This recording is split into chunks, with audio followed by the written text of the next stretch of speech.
falar de um lugar, de uma região, na realidade. Aquele dia eu menti pra vocês, tá? Eu falando da região norte, no final do vídeo eu falei que ia falar da religião... Da religião é bom, né? Tem religião aqui também, gente. Da região centro-oeste. E não é, gente, era do Nordeste. Eu errei. Perdão a tia, que é muita coisa na cabeça, tá? A gente acaba ficando doido. Mas então a gente vai falar do Nordeste, tá? Tenho essência, minha terrinha, vim de lá. Tenho lá nordestino. Então a região do Nordeste, gente, a região do Nordeste, ela é composta pelos estados de Alagoas, Bahia, Ceará, Maranhão, Paraíba, Pernambuco, Piauí, Rio Grande do Norte e Sergipe. É muito estado, muito. Gente, o Nordeste é um lugar seco e árido, então é um local de um povo muito sofrido, de muita luta, mas também é um povo de muita fé. Por isso que eu estava comentando que a gente vai falar de bastante religião. Vocês vão ver que o Nordeste é uma miscigenação bem grande de... Então é um povo sofrido de muita fé, então tem bastante mistura dessas questões religiosas, tá? É um povo alegre, hospitaleiro, transborda muita cultura e crença, tá? Dentre os eventos populares mais famosos do Nordeste, tá? Muitos deles são religiosos também, a gente vai ver aqui no longo do nosso debate, vamos dizer assim. Especialmente em Salvador, Olinda e Recife, o carnaval se destaca, mas o carnaval do Nordeste é um carnaval um pouco diferente do que a gente tem no Centro-Oeste, tá? Que é em São Paulo e Rio, que também é o carnaval conhecido, mas a comemoração deles é um pouquinho diferenciada, vamos dizer assim, tá? Nessa questão do Nordeste, o carnaval é mais aquele carnaval de rua, com frevo, trio elétrico, essas coisas, mas eu vou explicar mais pra frente, tá? Nas cidades de Caruaru, Campina Grande, são famosas as festas juninas, tá? As festas, comemorações de São João, São Pedro, Santo Antônio, dos santos, normalmente dos meses de junho, vamos dizer assim. Outra comemoração também, que é bem tradicional nos estados nordestinos, é um festejo curmando daquela tradição do norte que a gente comentou do Festival de Parintins, que fala do Bumba Meu Boi, tá? Que tem bumbódromo e tudo mais, como a gente tinha comentado. No Nordeste, eles têm a festa do Boi Bumbá, só que é como se não fosse aquele festival grandioso igual é de Parintins. Eles representam, em determinados eventos, a lenda de como nasceu o Boi Bumbá ou o porquê do Boi Bumbá, tá, gente? A lenda do Boi Bumbá, elas, vamos supor assim, em Parintins elas representam os costumes ribeirinhos, como a gente falou, e as lendas do Amazonas. Então são 3 dias de festas, eles aproveitam no Festival de Parintins para representar tudo isso. São 2 times, como a gente tinha comentado, boi garantido e caprichoso. Quem representar melhor acaba ganhando o festival, tá? O evento do Bumba Meu Boi não, é uma dramatização, um teatro, tá? É bem teatral mesmo, mais até que a questão do Festival de Parintins, embora tenha... Não que em Parintins também não seja essa forma teatral, tá? Tem as alegorias, tem tudo isso que contam lendas e costumes dos ribeirinhos lá do Amazonas, tá? O Boi Bumbá, ele é a dramatização da lenda específica do Boi Bumbá, tá? Como que era, mais ou menos. Até anotei aqui pra gente comentar, tá? Então, era um boi de um fazendeiro.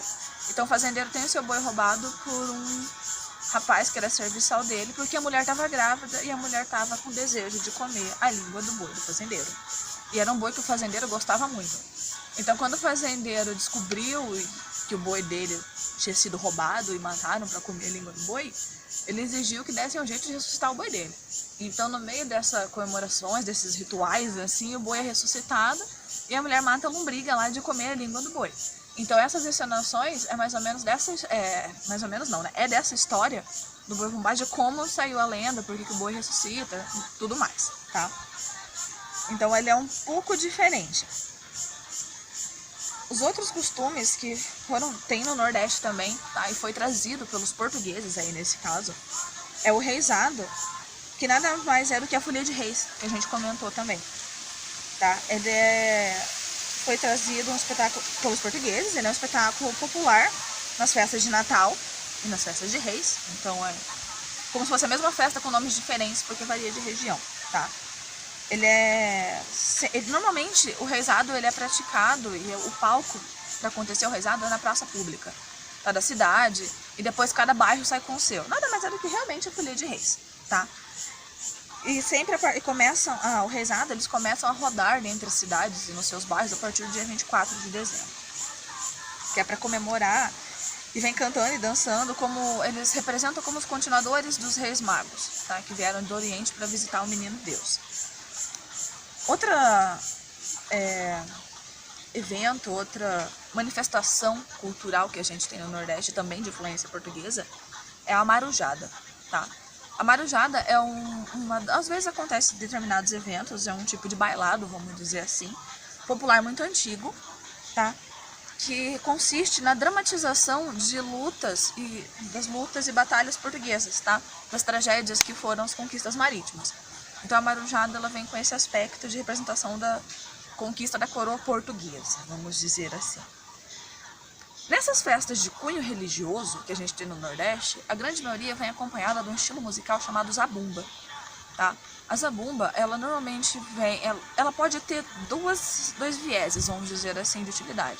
Ela pode ter o lado que normalmente usam nas festas religiosas, que é o lado religioso, sagrado, e com o passar do tempo foi acabando vindo o lado profano também, que as pessoas, a população, começou a utilizar o ritmo da zabumba para alegrar festas e tudo mais. Então acabou criando esse viés, meio que foi para onde nasceu o forró, vamos dizer assim, tá? Que ele recebe, mais pra frente a gente vai ver que o estilo musical pode ser conhecido como terno de zabumba, esquenta a mulher, e tem um outro nome aqui que é um cabaçal.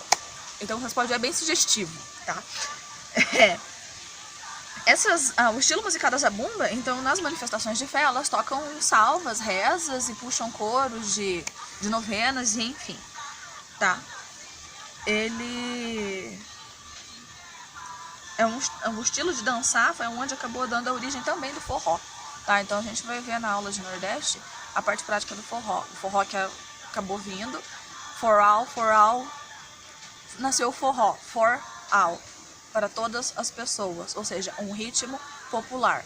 Chegou, abrasileirou, virou forró. Então a gente vai ver melhor essa parte na oficina prática da semana que vem, tá? As danças e as manifestações culturais do Nordeste são misturas muito recebidas assim também do cotidiano do povo da região, tá? Como, por exemplo, o coco e o chachado. O coco, ele é mais praticado nos estados de Alagoas, Paraíba, Pernambuco e Rio Grande do Norte, tá? O coco e o chachado, eles são danças tidas como expressão do desabafo da alma popular. Então, a gente vai perceber que no contexto histórico, tanto do coco quanto do chachado, que ele vem representando o cotidiano de uma determinada sociedade, como principalmente os cangaceiros, tá? Ou o cangaço, que vocês devem conhecer, que era um movimento social do Nordeste liderado por Virgulino Lampião. Tá, então o cangaço, essas duas danças especialmente, o coco, ele era utilizado e muito praticado como como que eu vou explicar para vocês? Como distração, vamos dizer assim. O povo do cangaço estava lá, chegava das batalhas, estava cansado, vamos distrair, eles dançavam o coco, tocavam as músicas do coco, então era usado como distração e relaxamento, momento de extravasar, vamos dizer assim, dos cangaceiros. O chachado, ele era muito dançado e normalmente representava a luta, então eles costumavam dançar antes de ir para a batalha ou alguma coisa assim, tipo a cultura indígena que às vezes tem, que eles se preparam para a guerra, vamos dizer assim. Os cangaceiros tinham costumes assim também. Então o chachado, vocês vão ver e percebem-se na dança, que eles dançam com cartucheira, eles dançam trajados. É uma dança de bastante disputa, assim. Você vê que eles deixam claro que eles estão indo pra luta, tá? Além desses dois tipos de dança que representavam as batalhas travadas no dia a dia, a gente tem um outro estilo também de dança que é considerado luta, que também nasceu no Nordeste, mais propriamente na Bahia, que é a capoeira. A capoeira, nossa, a grande maioria conhece a capoeira. É uma dança ou uma luta propriamente dita, ou passos acrobáticos, vamos dizer assim, porque ela também dá origem a estilos específicos de dança, como o frevo, tá? Mas de influência negra, e vieram pra cá, na época da colonização do país, os escravos tinham o costume de praticar capoeira, tá? Além de dança, também é considerada como luta porque era uma forma que os escravos tinham de poder treinar nas horas vagas, vamos dizer assim, sem que os fazendeiros, os senhores de engenhos, percebessem que eles estavam treinando. Para quando eles precisassem dar fuga e precisassem se defender, eles serem rápidos, ágeis no mato e vazar se precisar, tá? Então tem esse lado também que acredita-se que a capoeira era usada como luta.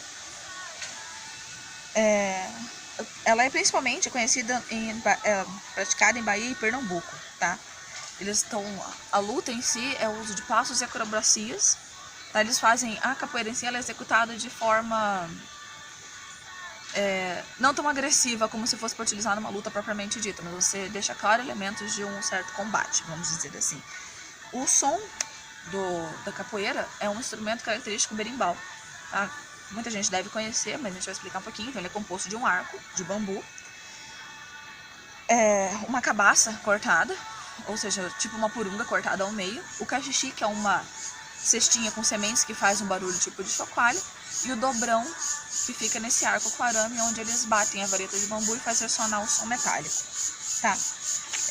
Como eu já tinha comentado, a capoeira é vista como a mãe do frevo, porque o frevo nasceu de capoeiristas que, quando passava o carnaval em Olinda e Pernambuco e tudo mais, eles saíam pulando e fazendo passos da luta, da dança deles em si, na frente dos cordões alegóricos do carnaval.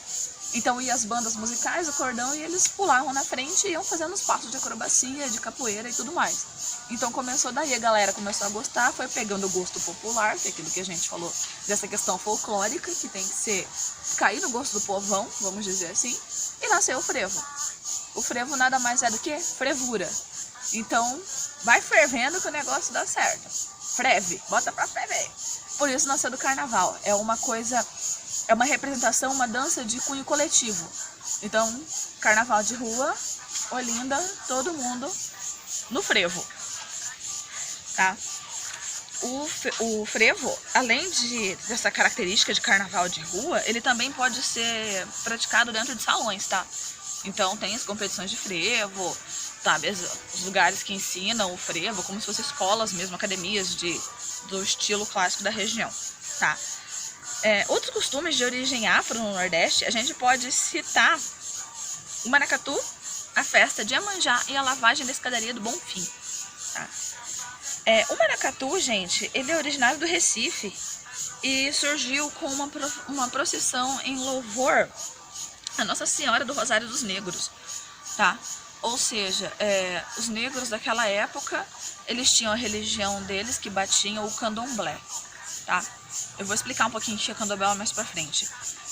Ou seja, esses negros tinham essa religião do candomblé, eles fizeram o sincretismo, o que pegaram os orixás dele, ou os santos deles, que eles acreditavam, e conseguiram ver uma certa similaridade com os santos católicos que a gente tem, que no caso Nossa Senhora do Rosário dos Negros. Então eles assimilaram com um sincretismo com algum dos orixás deles, e eles começaram a fazer procissões em homenagem a determinado santo, tá? Ou orixá, vamos dizer assim, na visão do sincretismo deles. E ele é um cortejo bem simples. Inicialmente ele tinha um aspecto realmente só altamente religioso, assim, para aqueles que batiam candomblé o ano inteiro. Então, vira e mexe, ele saiu nas procissões agradecendo Nossa Senhora do Rosário dos Negros. Hoje ela é mais uma expressão de mistura de música primitiva e teatro, então ficou mais a representação da cultura em si, tá? O candomblé, gente, que a gente comentou, ele é uma religião, tá? Um culto de nação afrodescendente, de matriz africana, vamos dizer assim. Candomblé e Umbanda não são a mesma coisa. São religião, talvez, irmãs, mas a Umbanda é uma religião totalmente brasileira. Ela nasceu no Brasil. Então, embora tenha orixás, tenha coisas parecidas com o candomblé, a doutrina, os ensinamentos e algumas práticas são bem diferenciadas, tá? O candomblé, ele não nasceu aqui. Ele é uma religião de matriz africana. A Umbanda é brasileira, tá? O candomblé, ele foi trazido pelos escravos na época do Brasil colonial. Em cada região nordestina, ele possui um nome diferente, tá? Por exemplo, na Bahia, ele é conhecido como candomblé. Em Pernambuco, ele é conhecido como culto de Xangô, ou Xangô, tá? No Maranhão, ele é conhecido como tambor de menina. Ou seja, são variações de nome para a mesma religião. Então, qualquer um desses 3 nomes que vocês escutarem está se referindo à mesma religião, ou seja, candomblé. E hoje ele acabou tendo, e a cada vez que passa vai tendo mais modificações da religião da matriz exatamente africana, de como veio, por conta da influência das outras civilizações europeias, os brancos, vamos dizer assim. Então foi mutando muito, mas a matriz da religião é africana, tá? Os simpatizantes da fé do candomblé, eles realizam 2 festas religiosas de grande fama no país, tá? A primeira delas é a festa de Iemanjá, que é uma forma de agradecimento à Rainha do Mar, que ocorre na Bahia, em Rio Vermelho, no dia 2 de fevereiro. Nesse evento, nesse dia especial, nessa festa de Iemanjá, que é bem conhecida, todos os candomblés, vamos dizer assim, que tem na Bahia, se reúnem em Rio Vermelho para comemorar e agradecer a Rainha do Mar, tá? Eles se reúnem, quem é simpatizante, e principalmente os devotos, filhos de Iemanjá, ou de Taorixá, Iabá porque ela vem da linha das águas, tá, gente? Então, Iemanjá, Oxum, Nanã, é tudo Iabá porque vem da linha da água. Então, segue nessa linha. Então, a Iemanjá, quem é filho de Iemanjá, por exemplo, filho dessa Iabá, normalmente vem nessa festa para agradecer essa orixá Iemanjá, a orixá Iemanjá, desculpa, gente. E normalmente eles oferecem, como agradecimento, perfume, joia, flor, pente. Vai levar presente para Iemanjá para agradecer toda aquela proteção e aquele cuidado que eles puderam ter e receber dela durante o ano, tá? Um outro orixá que também está presente nesse sincretismo e no Nordeste é o Nosso Senhor do Bonfim, tá? Nosso Senhor do Bonfim, na religião do candomblé, ele vem como Oxalá. Oxalá e Nosso Senhor do Bonfim é Jesus Cristo, vamos dizer assim. É mesmo ser com nomes diferentes. É Jesus vibrando na mesma sintonia, independente do nome que ele carrega. Então vamos tentar levar nesse entendimento. O Nosso Senhor do Bonfim, a festa dele é popular na Bahia e ocorre a lavagem da escadaria do Bonfim. Vocês com certeza devem ter escutado falar nessa manifestação cultural. Normalmente acontece numa quinta-feira de janeiro. Milhares de romeiros vêm para a Bahia para poder chegar ao santuário do Nosso Senhor do Bonfim e lavar a escadaria com águas e flores, tá? Não só as pessoas do candomblé fazem isso, e umbanda e afim. Os católicos também fazem muitas promessas para o Nosso Senhor do Bonfim e vêm lavar a escadaria com água, flores e tudo mais como agradecimento das promessas. Então isso é uma coisa muito bonita também, que você vê a união de 2 religiões tão diferentes, vamos dizer assim, aos olhos das pessoas, com crenças tão complexas, cada uma com a sua, vamos dizer dessa forma, e que no momento de agradecimento não tem diferenças. Ambas estão lá agradecendo ou jogando flores para Deus. Então isso é muito bonito. As pessoas têm que aprender a ter esse amor também, gente. Vamos lá. Então, dentre as muitas manifestações que a gente tem no Nordeste, além dos eventos populares e tudo mais, nas manifestações artísticas do Nordeste, a gente tem o cordel, tá? O que é o cordel, gente? Nada mais do que tipo de livros, pequenos livros, assim, um tipo de literatura. São histórias escritas em prosas e versos. Tá? Normalmente o cordel e o repente, eles são relacionados. O repente, sabe quando tem 2 pessoas fazendo desafio de repente, para ver quem faz uma rima melhor e uma rima sobressai a outra? Então aquilo é os cantadores de repente que a gente fala. O cordel e o repente, eles são quase que interligados, assim, são quase irmãos. Só que é a versão não cantada, é a versão escrita, vamos dizer, literatura do repente, é o cordel. E é muito famoso por lá, tá? Normalmente tem gravuras bem interessantes, com características bem específicas assim, do povo nordestino. E normalmente esses cordéis, eles vêm com vários assuntos, como os desafios de prosa e verso, tá? Histórias ligadas à religião, ritos, cerimônias, algumas lendas comuns do Nordeste. Então o cordel ele traz esse resgate cultural do povo nordestino. Tá? No Nordeste, além dessa questão da importância artística do cordel, a gente tem também a questão do artesanato, tá? Que é um costume, uma tradição muito bonita. Eles têm vários artesanatos bem específicos da região, assim, extremamente famosos. Alguns são até mandados para fora do país. Então, porque muito as variedades assim de artesanatos que a gente tem no Nordeste, tá? É imensa a variedade na região. Mas entre as mais conhecidas e de grande destaque que a gente tem no Nordeste é as redes tecidas, aquelas redes que eles mesmos trançam, então aquelas redes nordestinas bonitas que a gente vê por aí. Renda. A renda do povo nordestino também é muito famosa. Normalmente as rendeiras fazem tudo aquilo à mão, ponto por ponto. E são rendas maravilhosas, um trabalho espetacular no final. Tá. Normalmente essas rendas, elas são mandadas para fora do país, tá? Porque são coisas bem culturais e lindas, vamos falar por sinal, porque são coisas muito bem feitas e você não acha fora, é uma coisa nossa aqui. Então os turistas aceitam bem esse tipo de artesanato, vamos dizer assim, tá? Além dessa questão de renda e tudo mais, tem muito produto de couro, cerâmica e madeira. Tá? Então, no Nordeste, o povo usa muito couro, por ser aquilo que a gente já comentou no outro vídeo, uma região muito seca, muito árida, muito espinho. Então, eles manipulam muito couro. Então, tem muito produto em couro, em madeira, cerâmica, em barro, essas coisas tem bastante. Tá? Na questão da culinária, por sua vez, ela é bem diversificada e, principalmente, ela é marcante pelos temperos fortes e a comida é apimentada. Tá? Então, a bicha é carregada na pimenta, meio mexicano o negócio, assim. Então, dentre os pratos típicos que a gente tem, a carne de sol, o jabá ou charque, como eu já comentei da região norte para vocês, tá? Que é a carne seca, eles consomem bastante, buchada de bode. Eu particularmente nunca comi, não sei se teria coragem, assim, mas eles gostam muito, não sei. Acarajé, vatapá, feijão verde, a canjica, a tapioca, que muita gente deve conhecer, porque a tapioca hoje, ela tá bem, assim, espalhada pra todo lugar. Tá no mercado, você acha os pacotinhos de tapioca pra você fazer. Então aquilo lá é comida nordestina, tá? Vocês comem comida nordestina e nem sabem.